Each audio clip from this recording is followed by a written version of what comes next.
What if I told you that you could predict one of the most common and most frustrating injuries in all of sports with a test that takes just 10 seconds?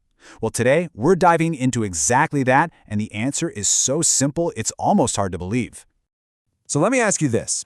What do you think is the single biggest predictor of spraining your ankle in the future? Go ahead, think about it. I'm willing to bet a very specific answer just popped into your head. If you were thinking, oh, it's definitely having sprained it before, you're in good company. That's what almost everyone thinks. But a really fascinating study found that might not be true at all. The real answer is something you can test for in just 10 seconds. But first, let's just take a second to appreciate the scale of this problem. Ankle sprains aren't just some minor thing. They're a major, major issue for athletes at every single level. I mean, just look at these numbers. Ankle sprains are responsible for a whopping 16% of all-time loss to sports injuries. That is a massive slice of the pie. Think of all those hours spent on the sideline, unable to play, all because of this one injury. And here's the kicker. The effects can stick around for a long time. A staggering 40% of athletes who sprain their ankle end up with persistent problems. We're talking pain, weakness, that feeling of instability for up to 6 months after it happens. This isn't an injury that just disappears in a week. So you can see why this is so important, right? If we could just figure out who's most at risk before they get hurt, we could actually do something to stop these injuries from happening in the first place. The hunt was on for a screening tool that really worked. Now, for a while, the best option was this high-tech thing called stabilometry. It uses these fancy, expensive pressure plates to measure how much your body sways. And yeah, it's super accurate, but let's be real. Your local high school team or even a college team probably can't afford that. The goal was to find the holy grail, something simple, cheap, and reliable enough to use in any standard preseason physical. And that, my friends, brings us to the hero of our story, the single-leg balance test, or SLB for short. And yeah, as the name suggests, it takes practically no time at all. Let me show you exactly how it's done.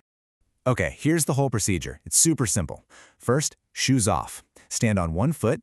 Then, you bend your other knee, but make sure your legs aren't touching each other.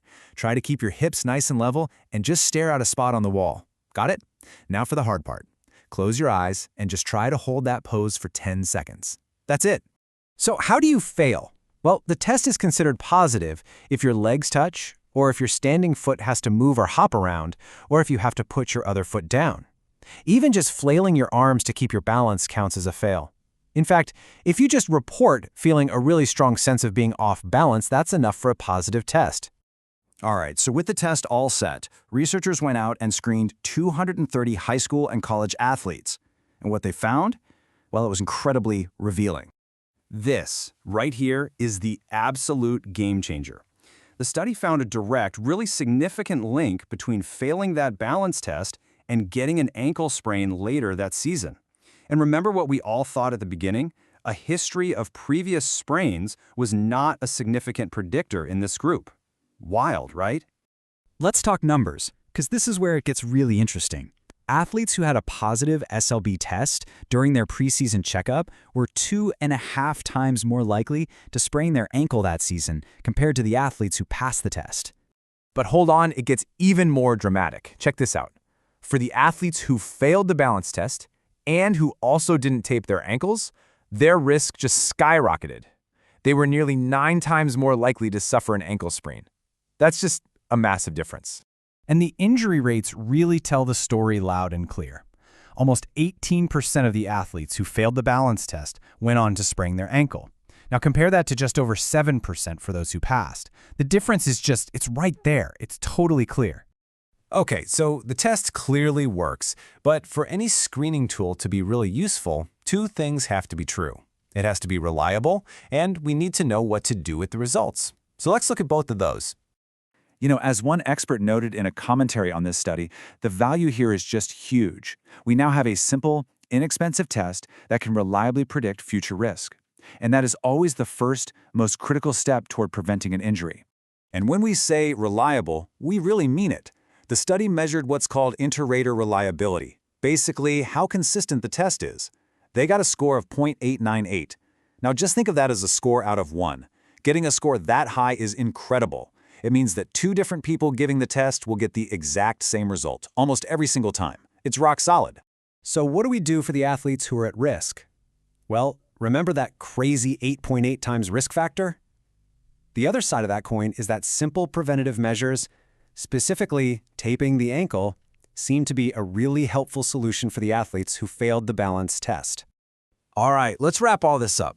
What are the big things that coaches, trainers, and athletes really need to take away from all this?